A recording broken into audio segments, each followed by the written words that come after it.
بيجا وبيلا اتجمعوا بصدفة غريبة جدا. هقول لك النهاردة ازاي الكلبتين اتجمعوا، كلبتين عكس بعض تماما اول مرة يتقابلوا. برضه هقول لك اتقابلوا ازاي، كلبة ورك لاين وكلبة شو لاين. هوري لك الفرق بين شخصياتهم وردود افعالهم في كل حاجة عشان تعرف تربي ايه فيهم وايه الانسب لك. مثلا ده رد بيجا الكلبة الورك لاين على الغرب لما بتشوف اي حد في شارع او في اي حتة، وعلى مدار الحلقة هوري لك ردود الافعال المختلفة. وده رد فعل بيلا الكلبة الشو لاين لما بتشوف حد غريب. الورك لاين اللي هنا في مصر بيقولوا عليها كلاب بيوت قديمة، الشو لاين اللي هنا في مصر بيقولوا عليها كلاب بكاسحة. السلام عليكم ورحمه الله وبركاته، اهلا بيكم في حلقه جديده من كوكب مستر هوجو.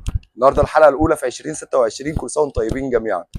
مفاجاتنا بقى النهارده، بيلا رجعت علشان تكمل تدريبات بعد ما خلصت فتره الحيض، وبيجا رجعت علشان عامله مشاكل كتير هحكيها لكم، وهنزود لها شويه حاجات في الحراسه، وهنعدل شويه سلوكيات. وهكلمكم النهارده في موضوع مهم قوي، هو الفرق بين الكلب الشو لاين والكلب الورك لاين.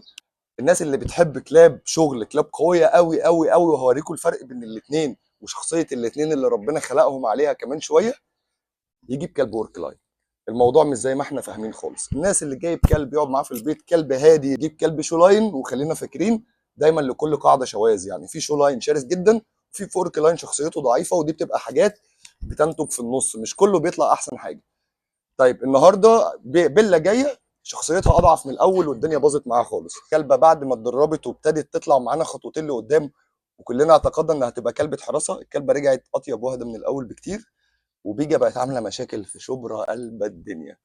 هوريكم ديناصور وكلب كيوت، الاثنين هيبقوا شرسين بس بنسب مختلفه، الاثنين هينفعوا للحراسه بس بنسب مختلفه. مش كل الكلاب بتنفع لكل انواع الحراسات، ومش كل الكلاب شغلها زي بعض، ولا كل الكلاب اخلاقها زي بعض. خلينا نشوف في اللي جاي. هوريكم رياكشن بيجا لما بتشوف حد غريب، رياكشن بيلا لما بتشوف حد غريب، ترحيبهم بالكلاب في الشارع، اتيتيود كل كلب اول لما بنخرج سواء في البيت او بره البيت. خليكم متابعين، الحلقه مهمه قوي، هتفرق معاك قوي وهتساعدك قوي، فانت محتاج انهي كلب فيهم. هنبدأ برجوع بيلا. دي بيلا كلبة جيرمان شيبرد، عندها 9 شهور تقريبا، كتير منكم يعرفها. بس قبل ما نبدأ ما تنساش تصلي على النبي في الكومنتات وتعمل لايك للفيديو. بيلا صاحبها كلمني قال لي خلصت فترة الحيض، فقلت له يلا نكمل تدريبات الحراسة تاني. لقيت الكلبة راجعة شخصيتها سيئة جدا. خدت الشاور الجميل ونزلت امشيهم في الشمس علشان ابتدي اشوف الكلبة. لقيت شباب صغيرين هناك اهم واقفين بكلب جيرمان شيبرد. هوجو بدأ يراقبهم، وانا هنا كان جالي تليفون من صاحب بيجا ان بيجا كمان رجع، ودي كانت مفاجأة كبيرة ليا. ندهت هوجو وخليه يقف جنبي علشان مفيش اي غلطة تحصل ان هو يروح للكلب او كده. قلت له بيجا راجعة، يلا نروح نشوفها. بيجا هاي ما شاء الله، فاكراني لسه. اتفاجئت ببيجا والعنف والدهاء اللي بتتعامل بيه مع الحاجات سواء كلاب او بني ادمين. هوريكم الكلام ده كله في حلقة النهاردة واكتر، خليكم متابعين علشان في مقارنة قوية قوي هتحصل بعد ما هنعرف بيجا وبيلا الاول على بعض لاول مرة. تعالوا نشوف هنعرفهم على بعض ازاي. لا ما تتكلمش، ما تحفز، ما تفكش، خش على الليش كده بالراحه. بالظبط، ما تقولهاش حاجه، سيب الليش بس كده، بس كده، بس اول تعارف يعني. انا عايز اقول لكم تحسوا ان بيلا لو اتفكت هتعمل مصيبه. وانا بالمناسبة بيجا لسه ما كملتش ال6 شهور، ولو ما شفتش حلقات بيجا كانت جايلنا وهي 4 شهور وشوية، كانت بتخاف من كل حاجة. ادخل شوف حلقاتها عشان تفهم احنا بنتكلم في ايه. اطمنا خلاص ان بيلا ما عندهاش اي سلوك عدائي، لان بيجا كانت بتنبح على الكلاب في الاول جامد قوي، فعلشان كده كان لازم اطمن ان ما فيش اي مشاكل هتحصل. ايه رأيكم لو فكناهم بما اننا اطمنا عليهم؟ تعالوا نفك الكلبتين ونشوف ايه اللي هيحصل بينهم. الحلقة لسه ما بدأتش، انا لسه هوريكم فروقات كتير قوي بين الكلبتين دول، خلينا متابعين.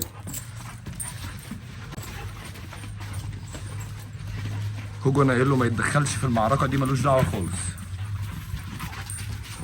ملناش دعوه. هوجو دي عيال صغيره مع بعض. بيلا الشو لاين بحكم فرق السن كانت بادئه بحماس زايد، وكانت عماله تطارد بيجا. دلوقتي بيجا هي اللي ابتدت تكفرها لان مجهود الورك لاين اعلى بكتير. وبما ان هوجو مؤدب كده، تعالوا نسمح له يلعب معاهم. هوجو جود بوي، يلا هوجو العب معاهم. اوكي فري، يلا فري. لا من غير عض، من غير عض، العب من غير عض بأدب. يلا جو العب، العب بس من غير عض. اتفقت انا وهوجو على اللعب من غير عض، بس هو مصمم يفهم بيجا او يرجع لها الدرس من اوله، ان هو الرئيس وهو المسيطر وهكذا. وبيلا طبعا ما تتوصاش، ابتدت الموضوع، لقيت الموضوع هيزيد وهيسخن بينهم، فهبتدي ارجع هوجو مكانه علشان نبقى يعني الموضوع يبقى ستيبل اكتر. يلا يا هوجو ارجع يا معلم، وهنخليه يستي هنا لحد ما هنخلص. وخلينا متابعين برضو، احنا لسه ما بدأناش اللي انا عايز اوريه لكم. الموضوع اتحول لمباراة لصاحب النفس الأطول يكسب. أنا هسيبكم بنفسكم تشوفوا الفرق وتقولوا لي في الكومنتات مين طاقته أعلى، ومع يعني مع مراعاة فرق السن 6 شهور و9 شهور. بيلا اللي على الشمال الشو لاين، وبيجا اللي على اليمين الصغيرة العبيطة اللي بتجري جامد دي كلبة ورك لاين عندها 6 شهور. الموضوع فضل مستمر لساعة ونص تقريبا، ساعتين. بيجا ما شاء الله تبارك الله، ما تنساش تقولوا ما شاء الله، مش عايزة تسكت لحد ما خرجوا بره. محمد فتح الباب، الكلاب جريت وقطعوا نفسه جري. بيجا جريت نص ساعة مثلا في الشارع عمالة بتجري ورا الكلاب البلدي كلها، ومحمد بيجري وراها. الحمد لله قدرنا نستوعب الموقف وخليناهم يعملوا داون ويستنوا. دي الشو لاين جت على طول، دي الورك لاين جت بعد معاناة. كل كلب ليه طريقة مختلفة تماما في التعامل معاه، وهنشوف دوت مع بعض في الحلقات اللي جاية ان شاء الله. هنا محمد بيوريني صاحب بيجا انها ما بتسمعش الكلام دايما، اوردر الاستدعاء هي دايما بتعمل كده، بتيجي بس بتكسر الاوردر على طول. فقلت له كفايه عليها كده وسيبها لي. خدنا الكلبه وبدانا نخرج لاول مره بعد عوده بيجا، هي وبيلا مع بعض. الكلبه خارجه عندها اجريشن فظيع، واجريشن يعني الكلبه عدائيه او عندها سلوك عدائي على الحاجه.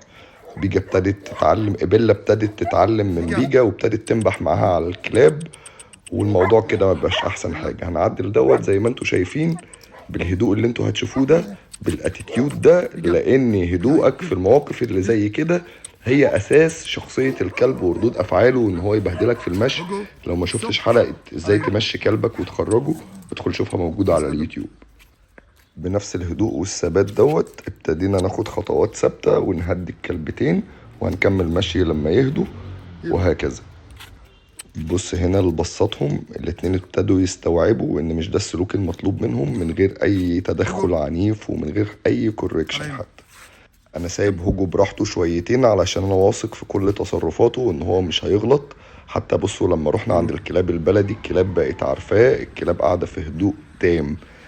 اللي هيحصل بقى ان احنا مش زي كل يوم يا عم هوجو، احنا معانا الشيطانه دي بيجا دخلت ومصممه انها تطرد الكلاب كلها. ندهت هوجو لان في موقف زي دوت حتى لو كلبك هادي ممكن نتايتين زي كده يسخنوا الموقف جدا وتحصل مشاكل كبيره، فخلي بالك. بيجا صممت انها تطرد القطيع بالكامل لحد اخر كلب، ودوت برضو الفرق بين السلوك الطبيعي بتاع الكلب الورك لاين والكلب الشو لاين. لسه هوريكم بيجا كده دلوقتي مع الناس الغريبه. الكلبة ولا موافقة بوجود كلاب ولا موافقة بوجود بني آدمين. الاستشعار عندها أعلى بكتير من الكلب الشو لاين. الاتنين ليهم مميزات وليهم عيوب. أتمنى حلقة النهاردة توضحها بالتفصيل. خلينا متابعين، لسه هوريكم حاجات أكتر من كده بكتير. الكلبة لسه مصممة، فهخلي هوجو يطمنها كده. هوجو روح سلم عليه، روح سلم عليه. هوجو اديله 5، يلا اديله 5. نزله ايدك تحت شويه مصطفى. اوكي تعال. مصطفى كان قلقان يسلم، فكفايه كده. لا امان لاي غريب، وده كلب الورك لاين، دي كلاب العمل. بيلا هي بالتواتر ابتدت تهوهو بعدها بشويه، بس شايفين الفرق؟ شايفين فرق لغه الجسد بين الاثنين؟ ايه يا بيبو بتهوهو على مين؟ هي دلوقتي بتقول لي مش انت عايزني اعمل كده؟ اديني بهوه. بس هي لسه برضو، بس الكلبة الورك لاين الانذار عندها بالخطر عالي جدا. بصوا لما هقول لمصطفى يقرب خطوتين، بصوا رد الفعل الفعلي. دي مندفعة جدا وعايزة تروح تشوف في ايه، ودي بتهوهو بس بترجع لورا، بتعمل العكس تماما. كفاية عليهم كده بره، هناخدهم ونرجع. هوجو بيقود المسيرة. تعالوا نشوف واحنا راجعين هنخليهم يبقوا اهدى مع الكلاب البلدي ازاي. بيجا ستوب. بصوا التأمين. مصطفى ماشي ورانا، واخدين بالكم؟ كلب حراسة من التراث الأول. يلا بيجا هنا بيلا كانت سايبة الخطر من البشر ومركزة أكتر مع الكلاب، لأن هي كانت بحكم تربيتها مع صاحبها في الأول كانت متعودة إنها تتكافئ لما بتهوهو على الكلاب وكده. بيجا دخلت ركزت معاها فابتدت تهوهو على الكلاب، ابتديت أمنع الكلبتين لحد ما ابتدوا يمشوا بسلوك سليم. خدهم نكمل بيهم لقدام شوية. وطول الوقت احنا بنكلم الكلاب علشان الكلاب ما تركزش في حاجات تانية. هنرجع وهنعدي على الكلاب مع بعض بالراحة. يلا يا بيلا بالراحة، متابعين لأننا هندخل دلوقتي جوه. هوريكوا مقارنة بين الكلبتين في حاجات تانية تماما. دلوقتي هنبتدي نشوف الفرق بين الشو لاين والورك لاين، مش من حيث الشكل، من حيث التركيز والاداء، من حيث العضه. هنا بدأت بمؤثر صوتي قوي عشان أشوف مين الكلب اللي هيبدأ بالدفاع. بص، واحده جت تدافع على طول على الخطر، والتانيه هي نبحت من ورا. طيب بصوا، لو هحاول اهاجم، احنا طبعا ممنوع العنف ومحدش قلد اللي بعمله ده خالص. انا ما بضربش الكلب، واللمسات يعني ممكن امثل ان انا بعمل كده، الموضوع يجي كده. فانت هتحاول تقلد تفتكرني بقى، الكلب يبوظ منك، هنرجع بقى ايه، يحصل بلاوي. بصوا بصوا بصوا بصوا دلوقتي بيلا اتشجعت. بصوا لو ضغطت بيلا جريت بيلا، الله يرحمه. بصوا بقى الكلب الورك لاين، وفي فرق 6 شهور في السن بين الاثنين. تعالى حسن اهو، انا ما بهزرش معاها، كلبه ما بتهزرش يا جماعه. طيب بيك يلا العضه. بص هنا الفرق في ردود افعال الكلبتين. الكلبه الورك لاين هي بتندفع على الخطر ايا كان او على الحاجه لو انت كنت معودها على العض، بالرغم من ان بيجا مش عارفه تحتفظ بعض. بيجا بتعض، وبالمناسبه مشكله بيجا انها بتحتفظ بالعضه او ما بتمسكش في العضه كويس. وبالنسبه لكلاب الحراسه، احنا اول فتره في عمر كلب الحراسه بنعلمه انه يمسك ما يسيبش. دي فتره مؤقته لا تتجاوز الشهرين 3 في حياه الكلب. بعد كده الكلب بيتنقل لليفل تاني خالص، يعني مش بنعمل حاجه ونفضل حافظينها طول الوقت. الموضوع مختلف. حياه الكلب في الحراسه بتتغير كل فتره عشان ناخد اعلى شخصيه للكلب. هنبتدي نستغل بيجا انها تحمس بيلا اكتر في ان هي ناخد منها عضة، ونبتدي نخليها تطرد الطج معاها عشان افاجئكوا باللي هتشوفوه من بيلا دوت. يعني مش معنى ان الكلبة شخصيتها ضعيفة وكانت خايفة انها بتعرفش ما شاء تعض. الله، على قد ما هي بتخاف بس عضتها اقوى بمراحل من بيجا. بيجا بتخش بجسمها. فاحنا الفتره اللي جايه هنشوف ايه بقى؟ هنشوف بيجا وهي عضتها اقوى اضعاف، وبيلا وهي شخصيتها اقوى اضعاف. عندنا حاجتين مختلفتين. عندنا كلبه مسجله خطر وشرسه جدا وبتعمل قلق، بس لسه مش عارفه موضوعها ومش عارفه هي بتعمل ايه. وعندنا كلبه طيبه جدا وكيوت جدا، بس احنا محتاجين نخليها كلبه حراسه عايشه جوه بيت. ده اللي هنشوفه مع بعض الايام الجايه. تعالوا الاول بس تعالى دلوقتي نشوف الكلبتين في الفولو تريت او في تتبع المكافآت عاملين ازاي. عشان اوصل مع الكلبه لحته انها تطارد دي، انا استغليت بيجا وعنف بيجا في ان هي بتاخد التريت من ايدي. كلبة زي يلا ما هتشوف يلا يلا. كده هي مش فارق معاها انها تفضل ماشية ورا اكل او غيره. بيلا دي بيلا ماشي. بيلا بتقلق مني انا شخصيا، يعني هي بتقلق من ان انا اديها حاجه. انا كنت ممشيها بطريقه، والكلبه برضو عشان هي لسه في فتره الهيت لسه خلصانه، ممكن تكون الهرمونات مأثره عليها شويتين. تعالوا هنحاول معاها تاني. وبصوا هي متفاعله مع التريت ازاي، بس هي عايزه تاخده هنا مش سلوك بكرامتها التوتر بقى، بيبقى بمزاجها. مسيطر على الكلب يلا بالكامل، بيلا مخلي الكلب مش فاهم يلا منه حاجة. يلا الكلب بيعمل الحتة اللي حفظها، وغير كده أول لما بتيجي تضغطه أو يلا. بتوجه له أي كلام بيجري، لأنه أصلا في الوقت ده مش بيبقى سامعك. خدتوا بالكم شعور القلق هو اللي مسيطر في كل شيء. تعالوا نجيب بيجا واوريكم بيجا هتعمل ايه. بصوا هي برضو جايه عايزه التريب، بس انا مش هديهولها. واوريكم بيجا هتعمل ايه، واوريكم هي لا بتغير من بيجا ازاي، وهنستغل ده لصالحنا ازاي. هنا بيجا بنحاول نخليها تركز لأول مرة. يعني تعتبر أول طلب أطلبه منها من ساعة لما رجعت مع صاحبها. الكلبة برضو تركيزها مش أحسن حاجة، مش عاجبني، بس الكلام ده هنصلحه بسهولة إن شاء الله في الفترة الجاية.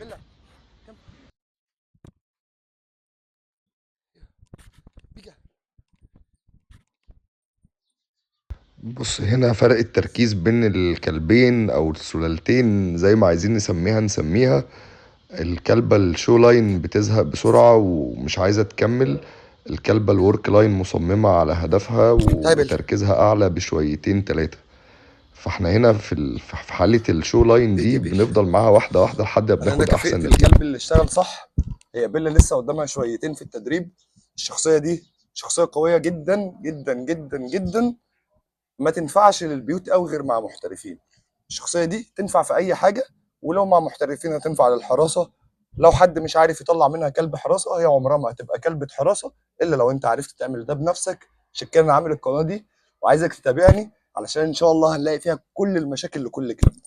دلوقتي شفنا بيلا مشاكلها ان هي كلبه شخصيتها اقل شويتين، بيجا شخصيتها بقت اعلى شويتين، بس الكلبه لسه في العضه ما بقتش احسن حاجه. هيبقى مستعجل عليها شويه، فانا هخليها له زي ما هو عايزها في الاطار اللي يتناسب مع عمرها. الحلقات الجايه من اهم الحلقات، عشان هنتابع كلبتين بيتدربوا حراسه، كلبه شخصيتها قليله وكلبه شخصيتها قويه جدا وحراميه. يعني هي مش بس شخصيتها قليله، شخصيتها قليله وبتسرق كل حاجه، لسه واخده شويه شرابات على مش عارف ايه.